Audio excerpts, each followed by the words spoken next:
because last week when we were just doing some introductions to Spider Guard, a lot of you ended up in this position and then sort of panicked and just going into like standard retention stuff. This actually is a really strong position. So we're going to start our spider journey from here. So we talked about last week, a really good thing with Spider Guard is you can choose a side by dropping one of your feet. We talked about the middle, bridge and pull. You can go this side, bridge and push, and then tack this arm. Or the other thing we can do is come this side. You will get everyone at least once on them thinking they can come to a knee on belly or a pass. So we're going to start there. Really simple, but the mechanics are key. Once you get the mechanics, loads of other sweeps open up. So if Nick is enthusiastic enough to come down, look, it's really easy. You can feel it. I'm just going to bring my knee to my chest a little bit so I can load him, begin twisting and then pushing in this direction, and he'll go over. And when you do it with enough pace, you'll come up to this position. So really simple. We're going to start in spider. This is going to drop and I'm going to keep this grip. I'm going to lower if I need to and then push this way. Okay, back again. Spider. This comes this side of his foot. I'm pulling and lowering my leg and then I'm pushing that direction and he'll go over. Once you've had a play with that, and then want you to play with changing this grip to this grip. Really powerful pushing position and pulling position. So this comes to my shoulder again. Look, I can lift this. It's really easy because there's weights on me. And this comes over. So this sweep accounts for a lot of my sweeps. And it comes with a pair. So eventually everyone gets wise to not committing their weight that way. If we get time later on in the next few weeks, we'll also talk about what happens if they just run off and they just don't want to engage. But most people are going to come and be swept that way, or we're going to come and try and find a solid position here. So we're going to take them the other way. Standing or kneeling's fine. We'll work from standing. So if I can't come this way, it's because this foot is really heavily based. So I want to get my knee in this position. And I'm going to take him this way.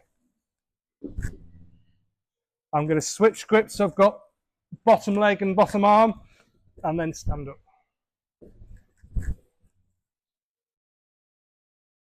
So we're in Spider Guard. I've switched. I'm trying to get him over. I can't because this is too based.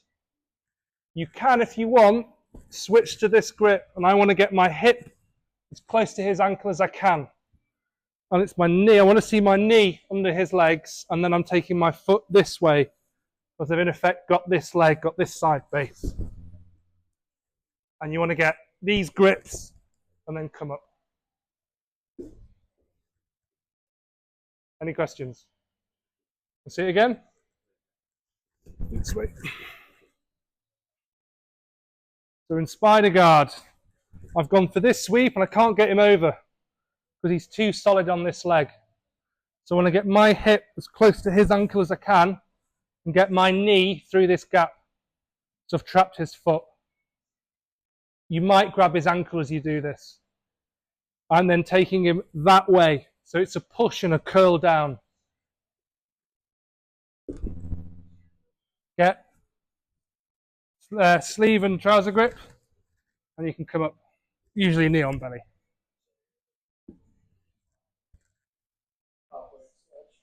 Okay, last bit on this style.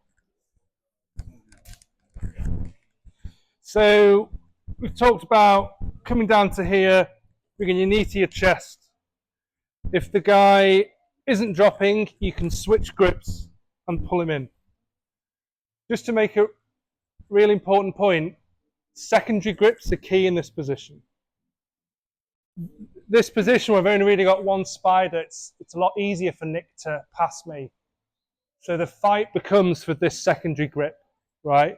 So I will rarely let go of the spider grip unless I've got a clear route to a second grip.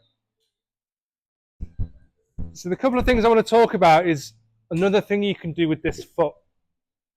So ages ago, playing with Big Connor, it was very difficult for me to deal with his pressure. So I started actively using this knee across his chest. I then realized this foot actually is a useful hook. So that evolved to me keeping my foot quite rigid and hooking on the back of his shoulder. I can now pull with this and push with this. And it has this angling effect.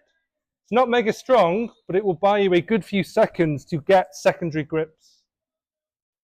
So when you go back in your pairs, have a play with using this leg. Rather than just leaving it hanging out, it becomes a second line of defense and it becomes an active hook as well. It gives me much more control of this arm and his posture.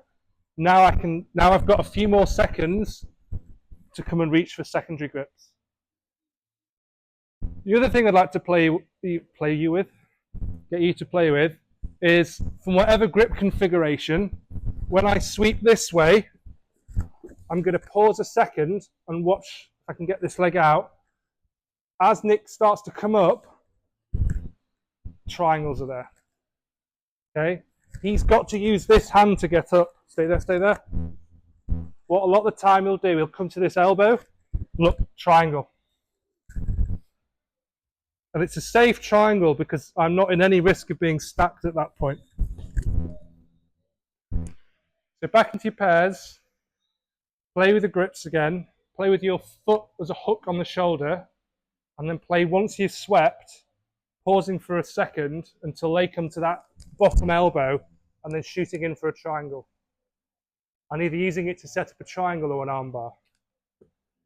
Any questions? Okay, off we go.